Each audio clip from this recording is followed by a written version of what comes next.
डाँडामा चाहिँ आइपुग्यो। पानी पऱ्यो साथीहरू। अब हामी त सैलुङ जान ठ्याक्कै आइपुग्यो। सैलुङ भन्दा तलै हाम्रो माथि जाँदैछौँ हिँडेर। आकाश यस्तो भएको छ। पानी परिसक्यो। सैलुङको डाँडामा त आइपुग्यो साथीहरू। भारी बर्सात भएर यति धेरै गाह्रो भयो कि फ्या आइपुग्यो। यस्तो बर्सातले कुटो। अनि त्यही पनि यस्तो भए पनि हामी आइरहेछौँ। ल साथीहरू, तुवालो यस्तो तुवालो छ। मौसम बेकारको भयो आज। यस्तै हेर्नु, यहाँ 35 वर्षपछि आएको सैलुङ घुम्नलाई, तर यस्तो बिजोग भयो साथीहरू। बिजोग गुराँस चाहिँ एउटै मात्रै भेटाए साथीहरू। मौसम एकदमै यस्तो धमिलो छ। लाली गुराँस एउटा भन्दा एउटा फुलेको देखिन। यत्रो डाँडा उकालो चढेर आइसक्यो। जति भयो नि पाइन्छ सैलुङमा भनेको थियो साथीहरू। अनि 35 वर्षपछि सैलुङ घुम्न आएको। यस्तो भयो बिजोग। ल 3जना जादुहरू अगाडि हिँड्दै हुनुहुन्छ। यस्तो भयो बिजोग हाम्रो। अनि चौरी हो कि भेडा चरिरह। ल हेर्नु साथीहरू, लाली गुराँसको रुख है यिनीहरू चाहिँ। यो सबै लाली गुराँसको रुख हो। बोट यहाँ छैन, तर लाली गुराँस चाहिँ एउटा पनि फुलेको छैन। मौसम एकदम यस्तो भइरहेछ। चौरी गाई त्यहाँ छ, तर देखा छैन, अँध्यारो भएर खालै रहेछ त्यो। हेर्नुहोस् यहाँबाट तल एकदमै तुवालो आइरहेको छ।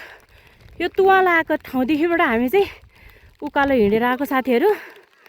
हामी चाहिँ एकदमै सिकिस्तै भइसक्यो अहिले। दिदी हुनुहुन्छ। अनि यता माथि पानी परिरहेछ अझै झमझम्ती। ल यस्तो डाँडामा यस्तो छ बिजोग साथीहरू। ट्रेनर त चलिसक्यो। बच्चा पनि ल्याएको थियो, तर बच्चा ल्याउन सकिन माथि। फिलिङ ब्याड यस्तो भइरहेछ। अझ त्यहाँ माथि डाँडामा जान्छ हामी। ल है त साथीहरू, हेर्दै गर्नु होला। पानीमा पनि चरिरह के, घाँस भने केही छैन। अनि बिचरा ओइलेको दुबो अलिअलि खाएर बसेछ। घोडा आउने बाटो रहेछ यता। तुवालोले केही देखेको छैन साथीहरू। ल यस्तो भाग्य खुलित्तै भइसक्यो। यस्तै हो साथीहरू। अहिले साथीहरू डाँडामा चाहिँ आइपुग्यो। हुस्सोले केही देख्दैन। एकैछिन छर्लङ्गै देख्छ, एकैछिनमा छर्लङ्गै हराउँछ। ल हेर्नु, केही देखेँ त मरिजाउँ। लुगा ल्याएको छु, बक्खु ल्याएको छु, टिकटक बनाउन, फोटो खिचाउन भनेर। खुलित्तै। ल हेरेँ यस्तो मौसम छ, कसरी बनाउने। मरे तुला भयो। ल हेर्नु, केही देख्नु भयो हजुरहरूले? केही छैन। साथीहरू आइपुगे डाँडामा त, तर अझै पानी रोकेको छैन के। हेर्नु 100वटा डाँडा नागेर आइसक्यो। 100वटा डाँडा छ अरे होइन। पानी अझै परिरहेछ। ल केही देख्नुभयो त मरिजाम। ल केही देख्नुभयो? ल यस्तो छ, केही देखेको छैन। केही के देखाउने।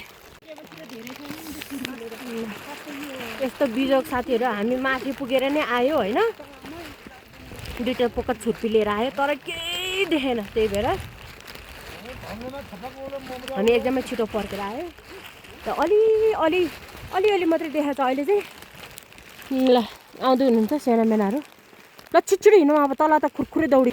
दिन चाहिँ यसरी नै गयो साथीहरू हाम्रो चाहिँ। ल लाली गुराँस साथीहरू, यस्तो एउटा भन्दा एउटा लाली गुराँस पनि टिप्न पाएन है। यहाँ कोपिलो भएर छ। अनि मैले चाहिँ एउटा मात्रै भए पनि कोपिला मेरो छोरीलाई लिएर जान लाग्छ साथीहरू। 2टा कोपिला चाहिँ टिपेँ। ल केही देख्दैन। ल यस्तो नदेख्ने ठाउँमा आइयो भयो है भाउजू हाम्रो। यस्तो ग्रेट वालमा पुरा टक्क लाएर के सोचे मैले के भयो अहिले। हेर्नुहोस् प्लास्टिक बोकेर हिँड्नु परेछ। तल आएर बसेर रहेछ सबैजना पिँदैछौँ साथीहरू हामी चाहिँ अँध्यारो भएको छ दिउँसै अँध्यारो भयो सैलुङ पुगेर पनि फर्क्यो तर आजको ट्रिप चाहिँ गयो खोलामा